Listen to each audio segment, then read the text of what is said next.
হে guess, good morning. তোমরা সবাই কী করছো? আশা করি সকাল বছর আমি অনেকই ভালো। এইদিকে সকালবেলা ঘুম থেকে উঠে ব্রেকফাস্ট করে নিয়েছিলাম। আর ব্রেকফাস্ট করে স্নান টান করে ঠাকুর দিয়ে খেয়ে নিয়েছি। আমি ভাত খেয়ে নিয়েছি। আর ভাত খাওয়ার পরে হয়ে গেলাম স্কুলে যাওয়ার জন্য রেডি। স্কুলে যাওয়ার জন্য রেডি হয়ে গেলাম। এবার যাবো স্কুলে। আর তোমাদের সবাই যেন আমাকে আমার বোন নিয়ে দিয়ে, আর আমি আমার একাই আসি আর কি।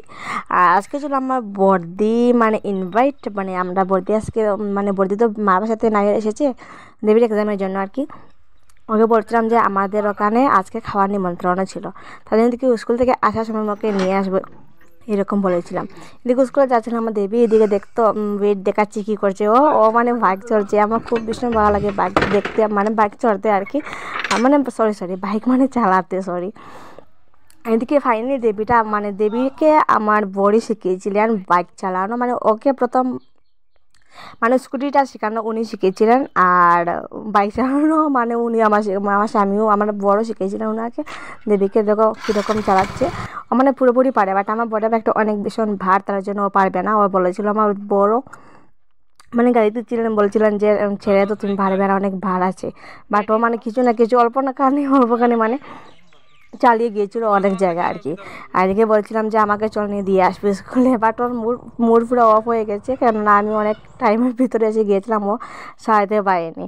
আর এদিকে স্কুলে স্কুল থেকে আসার সময় বর্দিকেও নিয়ে আসলাম। স্কুলের ব্যাকগ্রাউন্ডটা আমি দেখাইনি, আর নিয়ে আসলাম বর্দিকে নিয়ে আসলাম আর কি। এদিকে বর্দি অনেক কিছু আনছে, এদিকে আমি নিমন্ত্রণ ছিল খাওয়ার, তার জন্য বলেছিলাম যে চল আমার সাথেই চল, তার জন্য আমার সাথে নিয়ে আসলাম। আর এদিকে আমি একটু ফ্রেশ হয়ে নিই, অনেক গরম লাগছিলো। আই থিঙ্ক গরম দিনটা পুরোপুরি এসে গিয়েছে। আর এবার আমি একটু ফ্রেশ হয়ে নিই, ফ্রেশ হওয়ার পরই ভাত খেয়ে একটু বর্দির সাথে গল্প টল্প করে রান্না করে যাবো। রান্না করতে সন্ধ্যার টিফিনটা বানানোর জন্য। এদিকে বর্দি অনেক কিছু আনলো, বিস্কুট আনলো, কেক, বিস্কুট, তারপর এনেছিল ভুজিয়া। আর এমনি আমার দিকে আমার বর এনেছিলেন কী এনেছে ভুলে গেছে, জাস্ট উনি বলেছেন যে ম্যাগিটা সন্ধ্যার জন্য বানানোর জন্য, সন্ধ্যার টিফিন ম্যাগি হবে। আমার যেহেতু ম্যাগি চাউমিন এগুলো খেতে খুব ভীষণ ভালো লাগে, তার জন্য এদিকে আমি ম্যাগিটা বসিয়ে দিলাম। প্রথমে চাটা তৈরি করে নিই, তারপরে ম্যাগিটা খেয়ে নেব। চার জন্য তো আজকে অনেক ভীষণ স্বাদ টেস্টি খানি আছে। আর সবথেকে স্পেশাল আছে কেক, যেটা বর্দি ভীষণ ভালো লাগে। এদিকে ম্যাগিটা বর্দি আমাকে দেখে দিল, আর আমি বসিয়ে দিলাম। আর ম্যাগিটা ও বলছিল ওরকম বানানোর জন্য, তার জন্য এদিকে আমি ম্যাগিটা তৈরি করেছিলাম। আর এদিকে চাটা অলরেডি হয়ে গিয়েছিলো। চাটা খাওয়ার পরে ম্যাগিটা খাওয়া হবে, এখন খাওয়া হবে না আর কি। আর এদিকে বানানো হয়ে গেলো। আর চাটা খাওয়ার পরেই দিয়ে দিলাম আমি ম্যাগিটা। আর ম্যাগিটা আমি আমার থালের মধ্যে নিয়েছিলাম, দেখতে পাচ্ছ আমি আমার ডিশের মধ্যে নিচ্ছি। আর এদিকে তাদেরকে ওদেরকে আমি দিচ্ছি অল্প খানি।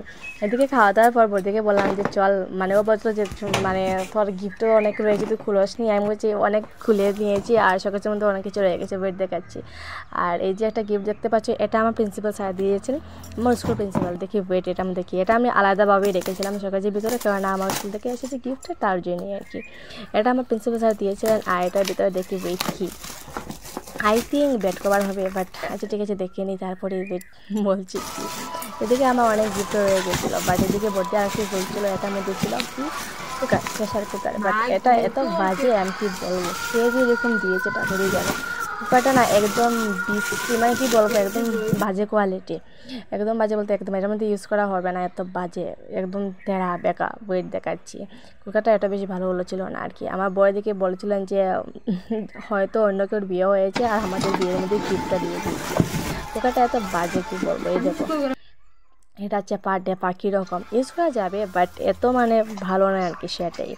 আর এখন দেখাচ্ছি আমার প্রিন্সিপাল স্যার কী গিফট দিয়েছেন। আজকে অনেক ভীষণ গিফট খুলে নিয়েছি কয়েকটা বোর্ডের সাথে। আর আমার এত বেশি গিফটের মধ্যে এত ইন্টারেস্ট নেই, খোলার মধ্যে আর কি ছিল, বাট আমার টাইমে পাই না, তার জন্য আমি গিফট কমই খুলি। আর এদিকে যেহেতু ভর্তির সাথে ছিল, ভাবলাম একটু কয়েকটি গিফট খুলে নিই। আর কয়েকদিন আগে আমি একটা গিফট খুলেছিলাম, শাড়ি পেকেছিলাম। আর ওয়েট, এটার মধ্যে বেড কভার না, এটার মধ্যে আছে বাটি সেট। আমার স্কুল থেকে এসেছে গিফটটা, অনেক ভীষণ সুন্দর। এদিকে আমার স্যার একজন দিয়েছিল গিফটটা, এটা প্রিন্সিপাল স্যারকে দেওয়া গিফট। আর আমার স্টাফরা তো সবাই কী দিয়েছে সঠিকভাবে বলতে পারবো না। আর এটা আমার প্রিন্সিপাল স্যারকে স্পেশালভাবে দিয়েছেন, তার জন্য আমার এখনও মনে রয়েছে আর কি। এদিকে কয়েকটি সুতির শাড়িও ছিল, আর গিফটের মধ্যে সুতির শাড়ি ছিল, এটা আমি সেটাকে মধ্যে দিয়েছিলাম। আর একটা বেগ ভর্তি খুলেছিল, বলেছিল যে এটি এটি অনেক ভীষণ সুন্দর। না সত্যি এই শাড়িটা খুব সুন্দর। এদিকে কতটা সুতির শাড়ি, এটা আমি যে কীরকম পরবো সেটাই বুঝতে পারছি না, যেহেতু আমার শাড়ি পরতে ভীষণ অসহ্য লাগে। আমি শাড়ি পরতে মানে শাড়ি পরতে তবে শাড়ি পরি না, কম বেশি মানে পরি, তো বেশি পরি না এমনই নয়। শাড়িটা ভীষণ কয়েকটি কোয়ালিটি ভালো ছিল, কয়েকটি মানে ভালোই ছিল, মানে কীরকম বিয়ের গিফট তো তার জন্য আর কি। এদিকে আমি এই শোকেসটা পুরোপুরি ভরে দিলাম গিফটেই, মানে শুরু এটা হয়ে গেলো মানে শুরু সুতির শাড়ি।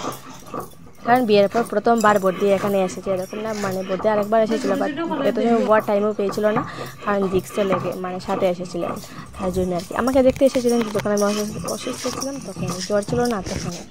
আর এদিকে মানে ও আজকে তো ওর খাওয়ার নিমন্ত্রণ ছিল ফার্স্ট টাইম, আর তার জন্যই আর কি আমি একটু টাইম পেয়েছিলাম, ভাবলাম একটু কেন চলতে নিয়ে একটু আমি গিফটটা করে, তার জন্য ওকেও দেখে দিলাম গিফটটা, আর গিফটটা ঘুরিয়ে নিলাম। এবার হচ্ছে রান্নার পালা। এদিকে আমার শাশুড়ি মা আমাকে তৈরি করে দিচ্ছিলেন, খবিসা কেটে দিচ্ছিলেন, তারপর কী কী দিচ্ছিলেন। যেহেতু মাংসটা আনা হয়নি, কারণ আমার বর্দি এত বেশি মাংস খেতে ভালোবাসে না আর কি, তার জন্য এত বেশি মাংস খাবে না আর কি, আমার মাংস আনা হয়েছে না।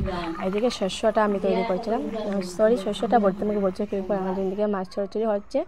আর এদিকে আমার বর বানাচ্ছিলেন স্যালাড, ওনার ফোন এসেছে, তাহলে উনি গিয়েছিলেন একটু ফোনটা মানে দেখার জন্য আর কি, আর মানে কার ফোন এসেছে সেটা দেখার জন্য। এদিকে আমার গিফটটা খুলে না অনেক ভীষণ ভালো লেগেছিলো। আজকে আমি অনেক ভীষণ কয়েকটা গিফট করে নিয়েছিলাম, বাট কথাটা হচ্ছে এইরকম যে গিফটটা কার কোন জিনিসটা ভালো লেগেছে আর কি সেটা বলবে, ঠিক আছে।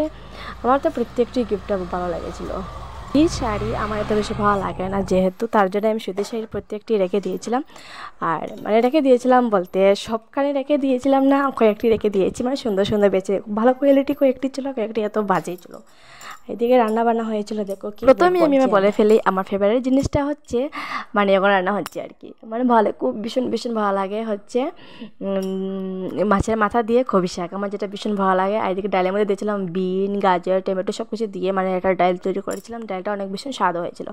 এদিকে তৈরি করেছিলাম মাছ দিয়ে করু, আর বাঁধাকপি দিয়ে মাছের মাথা দিয়ে, মাছ দিয়ে, ফুলকপি দিয়ে মাছের চচ্চড়ি, আর ডাল, শুধু এটাই হলো। আর ডালের সাথে ছিল স্যালাড আর বেগুন বড়া। আমার না খেতে ভীষণ ভালো লাগেছিলো, একদম সিম্পল খাবার ছিল, আর সব কিছু আমি একাই রান্না করেছিলাম। আর রান্নাটা বলতে বলেছে যে স্বাদে হয়েছে, স্যালাডটার মধ্যে অনেক কিছু প্রবলেম হয়ে গিয়েছিলো, যেটা স্বাদ যাবে না। এবার তোমরা ভিডিওটা কমপ্লিট করে দেখে নাও, আর আমি চটপট করে খাওয়া দাওয়া করে নিই। আজকের খাওয়াটা আমার খুব ভীষণ ভালো লাগবে, ঠিক আছে guys, tata guys, love you all. যদি ভিডিওটা ভালো লাগে তাহলে লাইক, শেয়ার, কমেন্ট, সাবস্ক্রাইব অবশ্যই করবে। Tata guys, love you all, good night.